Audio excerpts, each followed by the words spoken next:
Hello, everyone. Welcome to Talking Business. I am Stephanie Van Vark, and I am a small business owner. So I'm trying out something new today. I'm on a new platform, so ride with me. Hopefully, we'll get this right, and if not, we'll keep working out the kinks. Today's show, as many of you know, this show kind of launched out of the pandemic and really having a serious conversation with small business owners about their pivot plan, how to manage emergencies like a pandemic. And so we've had definitely some interesting conversations and some interesting industries, but it occurred to me, or I had to ask myself because I have a lot of single friends, how do you date in a pandemic? And if you are dating, are you using a site to make your connection? Well, today we have the good fortune of inviting Laura Levros, who is the owner of Mecca of Love. And she's going to tell us not only how we date in a pandemic, but how she's doing as a business owner in this challenging time. Welcome. Thank Laura you so Levros. much. Thank you, Stephanie, for having me. Thank you so much. Thank you so much. Okay, I got to apologize for my logo all over your head. We'll fix that by the next time, I promise. No worries. We're working it. We're figuring it out today. And if you saw the setup in my house, it's like a It's straight a whole studio. production. But you got to do what you got to do. So, as I mentioned, you are the owner of Mecca of Love. Tell us more about who you are and what you do. So my name is Laura. I am the founder of Mecca of Love, which is a dating service for Black singles and soon-to-be couples. Okay. Tell me, based on your bio, I saw that you actually started this business in New York. You were doing sort of in-person mixers, if I understood that correctly, networking mixers, correct? Yes, so separate from Mecca Love, before Mecca of Love was founded, I did do a couple mixers while I was in New York with a couple of friends, and they were successful. The very first one was really shocking because that day was what they consider a brick day. It was freezing cold. It was the night of Obama's State of the Union, Okay. and we had like over 50 people turn out Mm. during freezing cold weather. Usually people are like, no, maybe next time. I But found they love turned another out day. like they were looking for it. So was that the impetus to make you feel like it's time for me to start a dating site? I think when I came back to Miami is when I was like, yeah, I really need to start this. Because in New York, it made sense to me. When I moved to New York, I was like, I'm not going to find my husband there. I'm just going to come here, collect my money, come back home and find a husband. Because down here, in my head, we're the marrying types. A lot of people that I know from college were getting married young. When I went to college, they came from two-parent homes. So this is the thing that they were doing. One organization I joined, Combi Creole, I had a young lady tell me, like, yo, you got to make sure you show up to this meeting because you might find your husband there. I'm like, wow, people think like that down here. So down here, I thought for sure I was going to have a husband. Came down here and yeah, my mom is still waiting. I've been out of the dating scene for a while, but I can tell you that that might have been Things have wrong changed. trajectory. I'm sorry. So, so you, of course, okay. So you created this platform. Did you start with the mixers first, and then figure that wasn't generating the kind of awareness and attention, and you thought it was necessary to go to a platform? No, I started the mixes first, and we actually started to grow and develop a following. Like, we started off with 7 people at our very first mixer, and by our fourth mixer in February, we had almost 40 people show up. And that was when I was like, okay, I think I'm ready to go ahead and add on. Because in my head, I always had it where I wanted to do activities where people with like minds connect. Like, I'm obsessed with paddleboarding. I love paddleboarding. Mm-hmm. If I could find a significant other that likes paddleboarding, just me, yeah, Mm-hmm. we might have a fight, but let's go paddleboarding. Rebuild that bond, something that connects us, something that we have in common. A lot of times people meet people in clubs and there's no commonality other than I found you attractive. So I Right. wanted to do diverse events. And we started doing that. We did our bowling event, which had a great turnout. And we were planning out a whole calendar for the month of March, and the pandemic happened. So how long have you been in business? Since November. Okay, so you're a real startup. You're an Yeah. official startup. So what has the, it's funny. I've been talking to a lot of businesses who've been established now for many, many years, and this has been both a shock, but also a necessary evil, I guess, in the world of entrepreneurship. Maybe some shifts Yes. they needed to have made anyway. But as a startup, is it easier? Is it harder to make those kind of significant changes? So it was really tough because I was like, we didn't know what was going on. We weren't getting enough information as far as when can we go back out. And then I'm looking at my news feed and it doesn't look like a lot of people were comfortable with going out. So I'm like, okay, I really need to figure out how to make this happen online. Mhm. And a Mhm. friend of mine recommended a platform called Remo, which kind of simulates a live event environment. Um, and so I started playing around with it, trying to figure out what was necessary to get people to come out. Like I started promoting a murder mystery and it didn't get the responses that I needed. And I'm like, okay, what do I need to do to get people to turn out and feel comfortable with this? And one of the things that I learned is partnership is key. We ended up partnering with the Black Professionals Network for our Okay. first online mixer, and the turnout was phenomenal. So that's the one thing that I did learn during the pandemic. Like, this is not something that you want to do going alone, trying to pivot. Have you, have you found that audience that you first brought on board are still connected to you, and now are a voice to drive people to your site, Um, to your event? so I'm so sorry, That's okay. Nala. Yeah. I'm She's so sorry. she's she's a puppy mommy. Um, I I I want to say I have a few like brand loyal people. I have Mhm. a few, but what I'm learning is that once people find somebody, they kind of wither off, especially if I don't have anything to keep them plugged in. So that's Okay. what that's what I'm working on as well. Okay. To try to find ways to keep them plugged Plugged in in, even after they become a couple. yeah. Okay. So that is going to be a transition for you as well. Have you found, so I guess let's talk a little bit about pricing because this is a business show. How do you make money let's start with the basic of how you make money. And have you found it to be lucrative or see the potential to be lucrative? I do see the potential for it to be lucrative. Our mixers initially were free and we charged for facilitated introductions. And then of course the events we charge you like a surplus. Mhm. I don't think that that's the word for it, but when it comes to me, I'll say it. But we did charge a little bit more than what the activity would cost if you went by yourself to try Okay. to make money off of that. But I definitely do see the potential in it being very, very lucrative, especially Okay. with me bringing on a matchmaker to help make the facilitated introductions that much more meaningful. And what will the matchmaker do? She actually has her own system and she's been in business doing that. So she's going to be implementing her system to help with facilitating those matches. Okay, so Yeah. right now, does your platform, and I did ask you this earlier, but I did want to bring this out. Does your platform, you hear about these sites that have all these algorithms that's supposed to match you up with the most perfect person in the world? Um, does your platform do that?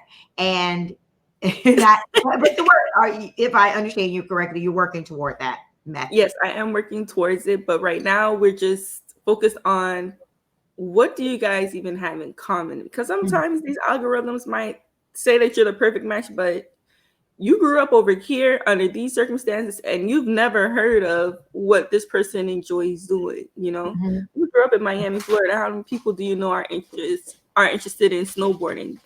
But that happens to be one of my interests. So it's just like Right. I'm Well, right now we're doing common things.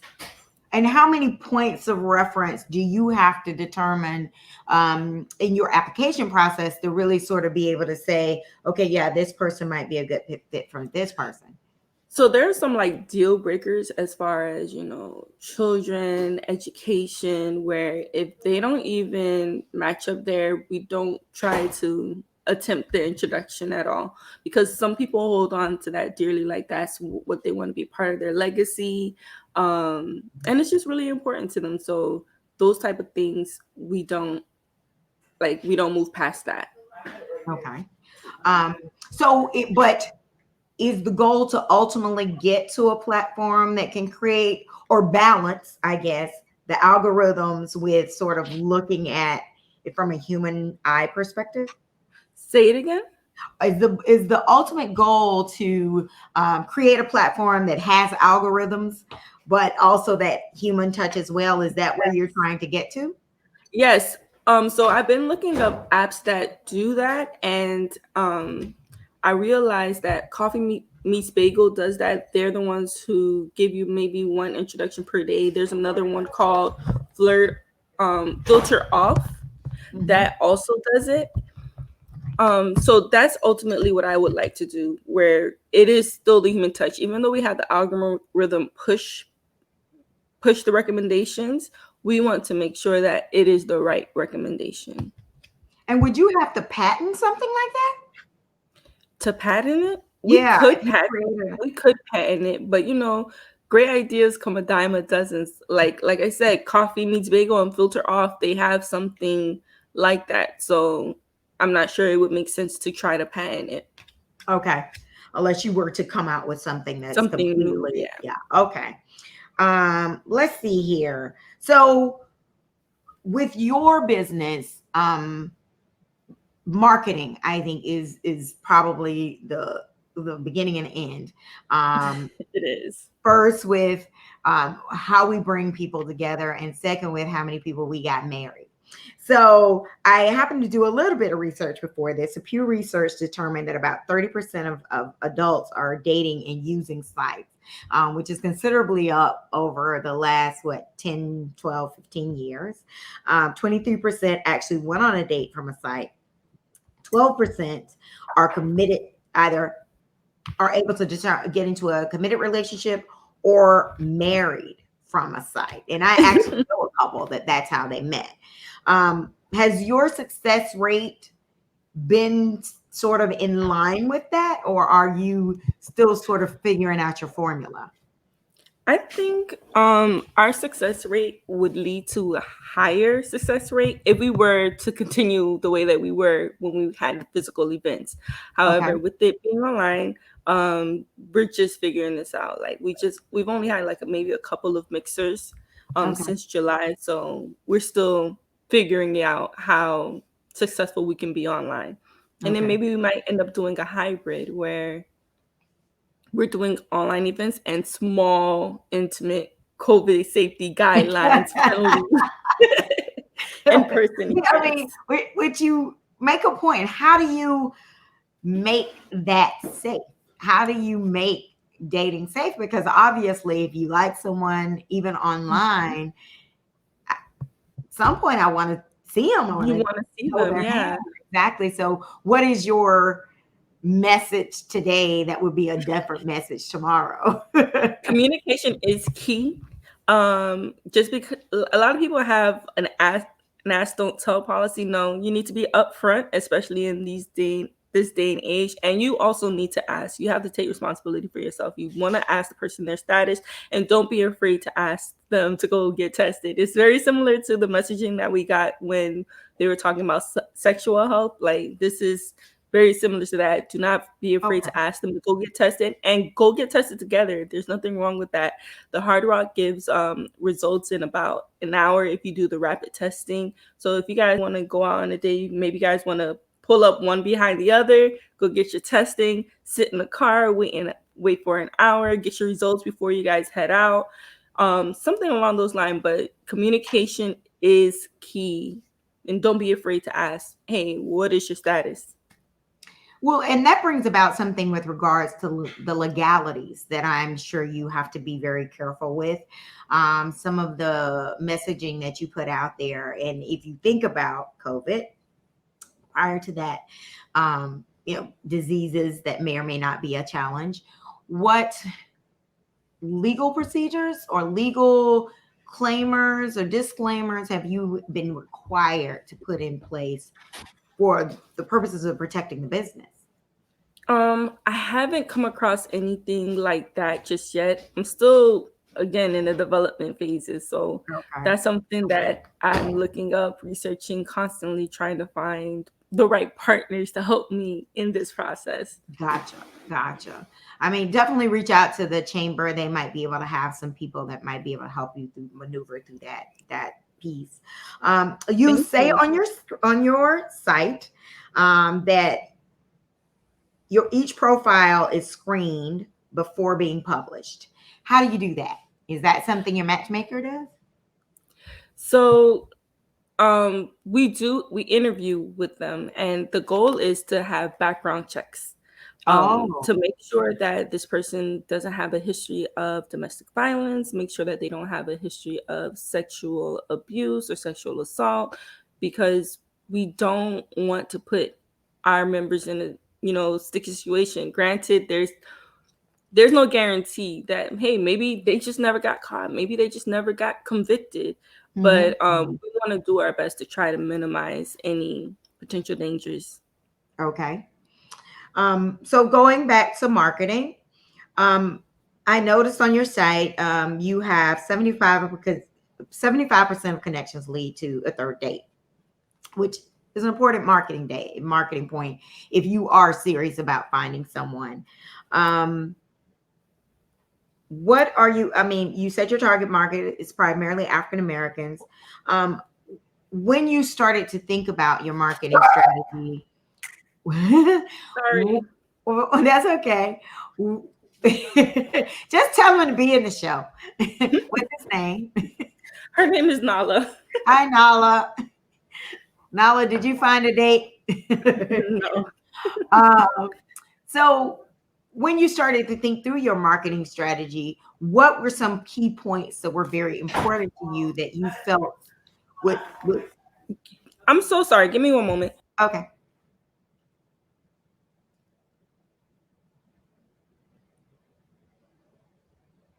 We're coming, y'all. We'll be ready. In the meantime, we are again with Laura Levros. She is the owner of Mecca of Love. I'm not sure what's happening, but hold on. We'll kind of close that. In the meantime, I did kind of want to tell you that we are again up and running. We're doing some things a little differently this time around. We will primarily be seen once or twice a week on Tuesday or Thursday. Primarily, what that means is one live show, one rerun show. But next week, we're going to do something a little different. We're going to have two live shows. On Tuesday, we will see Jesse Coleman from Medium Mix TV, and that's on September 22nd at 10 a.m. And then on Thursday, we're going to see Aaron Williams. He's an American farmer on September 24th at 10 a.m. So we'll announce that again a little bit later. I think we've got Laura back. So here we go. There she is. You changed up the location on us. Keep it interesting. Keep it interesting. Thank you. Thank you. Thank you. So yeah, right before you left, I was wondering when you were starting this, did you think a lot about your marketing strategy? And if so, what was important? What was the important message you felt singles needed to know to connect with you? Oh, I don't hear you. Wait, we don't hear you. No. Uh-oh. Let me see. Do you hear me? Okay. Check your audio. Wait. Hello? I can't hear you. No. I'm not sure what happened. Go to settings to see if your audio is on. Hello? Hello? Hello? Yeah, that's me.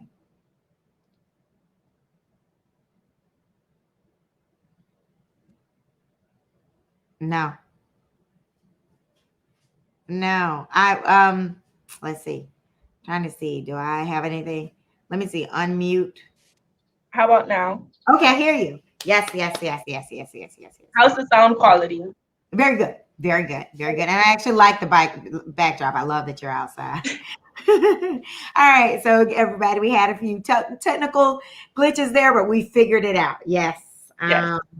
So yes, your marketing strategy. Tell me all about it. What was the starting plan, and how does it has it evolved even since November? So the starting plan was always genuine connections happen in person, and I think that that's what we're going to live by, even with us pivoting over to digital mixers. Genuine connections still happen in person because you could meet somebody and vibe with them online, but then in person, it's a completely different situation. Mm-hmm. Um, the one thing that I had to drive home in order to get people attracted to our business is the connection. Like, how long is the connection lasting? The third date, according to research, is the date that people decide whether or not they want to exclusively date somebody or, cut their losses and start all over again. And that's pretty a low threshold, um, a low entry level, but that's the one where decisions are made. So I knew that that was important to get out there. Like 75% of our dates end up in 75% of our connections end up at the third date. Okay. And is that something common that singles know? That sort of the third date is the date? Um, I feel like it should be common knowledge, but I don't think that it was, because when I bring up to my friends, they're like, the third date, like what's so special about the third date? I'm like, yes, the third date. And I remember like the third date with my ex, like that was the time he was like, so are you talking to anybody else? And if you are, I want that to stop. It's So official. like, listen. So there's a pattern there where people are like, okay, the first date, I just want to see if I like you, if the attraction is still there. The second date, are we having fun? Do we enjoy each other's company? And the third day is like, okay, let's go a little bit deeper in our conversation. So, how often have you connected back with your couples to assess the success rate? Are you constantly in contact with them, and able to really assess how things are going? And are there ever times where you kind of go back in and help them regroup? So for the ones that I know kind of personally, I'm checking back in constantly. But for the ones that I don't know personally like that, I only connect with them as far as they allow me to. Okay. Okay. So competition. There's a lot of competition out there for you. Um, Yes. I mean, there are apps, there are hookup apps, oh my God, it's crazy. And I think about when I was single, I was like, where was all this stuff when I was single? Um, so Be happy that that wasn't there for you, because it can be stressful. Depending on your personality, it can be really it's a stressful. lot. It's a lot. It's a lot. So obviously it's here to stay. But how do you maneuver the competition? How do you differentiate yourself from quote unquote the hinders and tenders and e-commerce and all that stuff? The thing that differentiates me is the fact that the connections usually happen in person, and we allow for the face to face to happen. We're not a speed dating company. I'm not a big. I had to My cup love had to be true to me in order for me to be able to do it. I'm not a fan of speed dating. I'm very introverted. I'm very shy. Like, people who know me don't believe it, but people who don't know me, they see the social awkwardness. So I'm not a fan of having to go 5 minutes here, 5 minutes there to the Mm, next person, because it takes a lot for me to recharge and be open to talking to somebody else. So I'm mm, like, I know that there's a lot of people out there that are like me. So that's pretty much what's been driving me, like, to differentiate myself from the others, because there are a lot of people who don't mind texting. I'm not a fan of texting. A lot gets lost in translation, especially mhm. when you're trying to read for tone and things like that. I like to pick up the phone, see your face. So those type of things are important to me, and I'm like, there has to be more than just me who values that. Okay. And so, how do you get your message out there? What are the tools? What are the methods? How are you advertising? I advertise via Instagram. I found that to be extremely important. And then tapping into my friends, making them my brand ambassadors, Okay. my informal brand ambassadors. Actually, somebody on your site was who referred me to you, referred me to you, and a good friend of mine. I was like, "Oh, I got to get her on the show."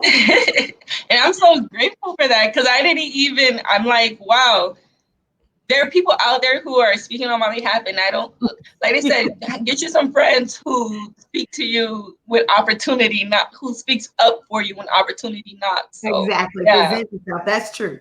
That's exactly. 100% true. So right now, your streams of revenue are the matchmaking itself. Is Yes, that the true? facilitated introductions. Yes, Introductions. So, and that's literally what you would call it on the, like, that's your stream of income, facilitating the introductions. Um, yes. and the methods by which you do that are in-person activities and on a platform. Yes. What other streams of income could someone find in a dating um, So with the after the facilitated introductions, I wanted to be able to keep them plugged in. So let's say you meet somebody at a mixer. I'm working on creating dating boxes or date boxes. So that way you guys can schedule maybe a virtual date, and you can use the date box to make it fun, make it creative, make it interactive, kind of Mhm. simulate the in-person environment without having to actually meet up. So that's one stream of income that we're looking to go into. Another thing is partnering up with small businesses, letting them Mhm. know like, hey, we have daters, they're willing and they're ready to meet with people. What does a date night look like at your establishment? And for marketing their business to our audience, we would, facilitate, like, negotiate a fee. And then another stream of income, of course, is the actual matchmaking, which is more expensive than a facilitated introduction. A Got facilitated introduction is only $25 and is based off of who is at the event. We're right. introducing you. Whereas matchmaking is more Uh-oh. expensive because Man, she was getting to the good part. Uh-oh. Okay, so we'll give her a few minutes. I'm not sure what happened there, but it was getting to the good part because I wanted to know what the matchmaking part was about. So let me see where we are. Um, so yeah, I definitely wanted to find out what some of the future streams were. We'll give her a few moments. And, again, we want to make an announcement. On Thursday, stay tuned. We are going to rerun another show. Again, next week we'll be talking to Jesse Coleman and Media Mix TV, and Aaron Williams, who's an American farmer. October is National Women's Small Business Month. So that's going to be an interesting month because we will bring to the table a lot of women who are in this space and finding it both exhilarating and challenging. And also talk about what it's like to be a CEO in this world, or in this country. Those are all shows and opportunities that we're looking forward to. Um, let me see if she's texting me. There, wait, I see her. I see her. Okay. Here she comes. Here she comes. Hold on. this is crazy. There you are. I have to switch over to my phone. I was filling in airspace. I was filling in airspace. So, okay, I'm sorry.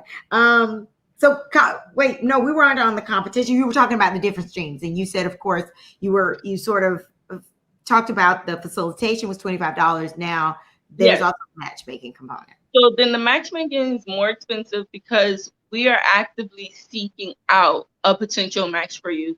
That means we're tapping into our own, not only our own network, but going out and meeting people to introduce you. So that service is a little more expensive and it's customizable to your wants and your needs. Okay, and are the facilitation and the matchmaking currently in your price list right now, and then the other two are to come? The facilitated introduction right now, it is in my price list. I am working on partnering with the matchmaker, like I told you earlier, and that's soon to come. And do you have sort of an idea of when some of those products will launch? Are you looking in the next month, next 2 months?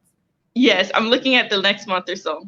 Good. So we'll be able to come back and find out how things are going. Yeah. So let's see. I want to make sure we don't miss it out on anything. So of course we said with the pandemic, you've had to pivot. Were there any other times, and I know you've been in business for hey, you're embarking on a year. What other times have you had to pivot and maneuver a little different? Also, besides moving from New York and down here, what are some other? I'm trying to think that other than the pandemic and moving down from New York, I can't think of too many. No. The location that we used once, we were using Top Golf here in Miami Gardens. We were in the lower level and we realized that at the lower level, unless you paid for the event space, we didn't get the type of service that we needed. So we ended up just pivoting and moving up to the rooftop. But I'm not sure if that would necessarily count as a pivot. So a lot of times you just have to on site make some decisions, but in Yeah. terms of completely pivoting, what your marketing strategy is and that kind of thing. So, or whatever whatever you're doing to build a business. Do you know if there's any competition in this city as well, that you are directly competing against? There are other services like events and adventures. They do physical meetups. There are like a lot of singles clubs and meetup groups online that do these type of events, but I haven't necessarily seen them do it the way that I do it. A lot of times they're just focused on, speed dating. And again, like I said, I'm not a fan of speed dating, so I'm not necessarily sure I could consider them competition like that. We're not doing the same thing. Okay. And have you talked to your audience about what drew them to you? Yes, I have. The fact that they were able to come to Top Golf was one of those things. They're like, I always wanted to come and check it out, but never had a reason to, and that was a good reason to. And then the thing that kept them coming back, like as far as the bowling thing, was just like, okay, this was something different, and I can't wait to see what you have planned next, Okay. And the fact that when I talk to them, I'm like, what are you interested in? Because that's what we want to do. We want to help you connect with somebody who's also interested in that. Okay. And what happens how much do you have? I would imagine you don't have a large staff, but do you have a staff that supports what you're doing, or a lot of what you're doing is more partnership? It's pretty much me by myself. I wouldn't say I have a staff. I have really great friends. Like I have really great friends. And my cousin is also assisting me. I have my mom who's also assisting me wherever she can. So that's what I have. Great friends and family. Very cool. Very cool. So wait, let me make sure I don't want to miss anything. Let's see. Yes.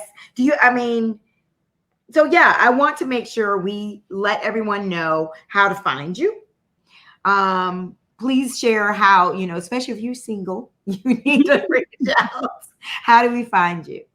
You can find me on Instagram at Mecca of Love, on Facebook at Mecca of Love, and then my personal Instagram is mlle.levros, and that is pronounced Moiselle Levros on Instagram.